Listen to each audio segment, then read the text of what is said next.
It is 8:30 in the evening and people clad in black are gathering in Jamison Square in the Pearl District of Portland, Oregon, preparing for the evening's protest march. And we're not here to vandalize the community, we're not here to destroy anything, but we are here to take a stand and let people know that we're choosing people over property. The crowd is anything but uniform. Black, white, young, old and people with disabilities all mingle together. Because nothing's changed. I keep doing this until it gets better. Today we're protesting against immigration, or protesting for immigration reform, and hoping that we can move the needle on that. Damage from a recent protest led the neighborhood association to advise residents to stay indoors during these demonstrations. This evening's march lasts only about 15 minutes, until more than 100 people, including reporters, are blocked from going further between two police barriers. You are all being detained for the investigation of a crime. You are not free to leave. You must stay where you are and comply with officers' lawful orders. Failure to comply may result in force being used against you, to include but not limited to crowd control agents, impact weapons, or tear gas. If you attempt to leave, you are subject to arrest. Kettling is a tactic that involves confining the demonstrators in a small area.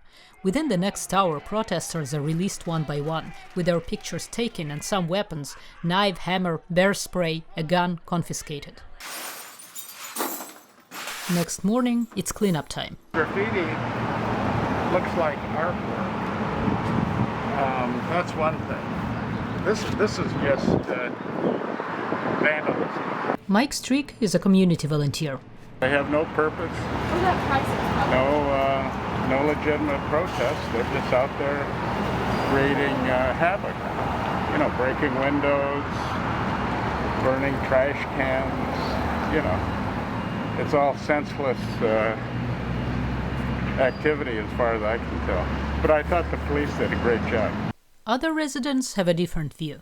I certainly feel bad for this business, but I also really believe in a lot of the things that the protesters are advocating for as well. I don't think it will necessarily get us to where we want to be, but I also think that everyone involved needs to help find those better ways. Mass protests against police brutality first broke out in Portland last May following the killing of George Floyd, an unarmed black man in Minneapolis. While most demonstrators were peaceful, there were incidents of violence between protesters and police, as well as arson, looting and vandalism. By midsummer, then-President Donald Trump deployed federal agents to Portland to clean up what he called the beehive of terrorists. He blamed Antifa, a loose coalition of anti-fascist groups, for the violence.